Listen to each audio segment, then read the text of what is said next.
Alright, guys, today is another episode of Club Review, and today I wanted to have a look at Liverpool, which also happens to be the team that I support. So, yeah, on we go. Okay, so Liverpool are in really good form at the moment. In the league, they've won pretty much every game since the very start of January, since they drew against Chelsea, I think, and have only lost twice in all competitions all season. And they were against West Ham away at the start of November and Leicester away just after Christmas, which is two games you wouldn't expect Liverpool to lose, but outside of all that, they haven't lost a single game. They won all six games in the Champions League group stage and against Inter Milan in the first leg of the Champions League round of 16. They're through to the quarterfinals in the FA Cup after knocking out Shrewsbury, Cardiff, and Norwich.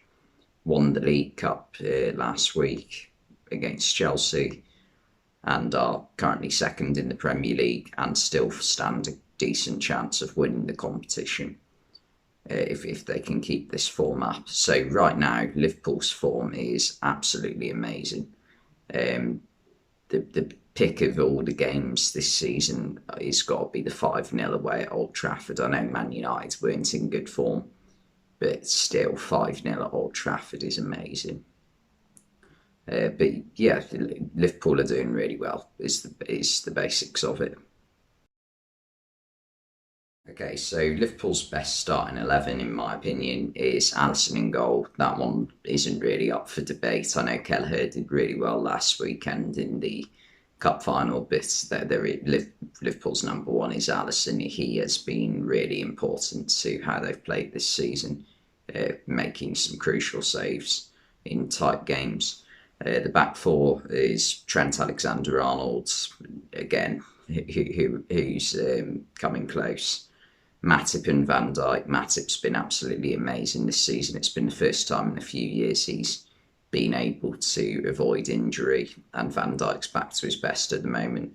And Robertson is back to his best again after Tsimikas was probably the starting left back at the start of the season.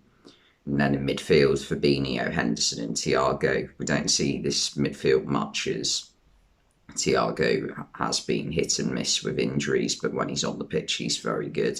Henderson's the captain and has been generally really good. Same with Fabinho. And up front, Salah and Mane on the wings, and Diogo Jota in the middle.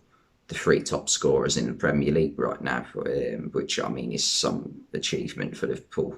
That's quite incredible to think that all three of the top scorers are in the same team in the Premier League.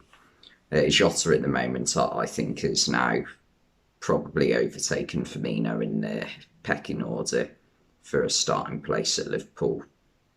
Just the amount of goals he's scoring. And I think the style that Liverpool play is now more suited to Jota than it is to Firmino. I think Liverpool have transitioned from being a team that is reliant on counter-attacking football, which really suited Firmino. Firmino was probably the most important player 3 or 4 years ago when that happened. I think up until maybe 2018 that was, but over the past couple of seasons, I think we've seen Firmino maybe not decline, but the system sort of move on from what suits Firmino. And now having a player like Jota is much more needed for Liverpool, I think. But Firmino's still a very good player for Liverpool regardless of that. Okay, so Jurgen Klopp is just a fantastic manager. What he's done at Liverpool is just incredible. He was sort of a bit of a laughing stock in like late 2015 when he came in at Liverpool and said that he's going to win a league title with Liverpool in within 5 years, and he actually did it within that time frame. Looking back, that was incredible with the squad he inherited. The fact that he hasn't spent ridiculous amounts of money, and the fact that he's improved players that you wouldn't think could, like, to levels you couldn't think possible. Like, who would have thought when Andy Robertson was playing for Hull 5 years ago that he would go on to be arguably the best left back in the world? Who thought that Virgil van Dijk would become the best centre back in the world when he was at Southampton? Who thought Jordan Henderson could become a Champions League winning captain? Who thought Mo Salah, a Chelsea flop, could become one of the most prolific goal scorers in the world? Who thought Diogo Jota at Wolves would be in with a shout for the Golden Boot a couple of years ago? That's what Jurgen Klopp does, and it is incredible, really, like what he's done. And this is probably the longest he's managed to keep a club up at a certain level now. I think with Dortmund, there was a steady rise, but then there was a big decline. Well, not a big decline, but a sharp decline. And eventually he had to leave. But yeah, he's doing really well at Liverpool at the moment. Okay, for incoming players at Liverpool, I've gone with I've picked a few positions that I feel could be upgraded.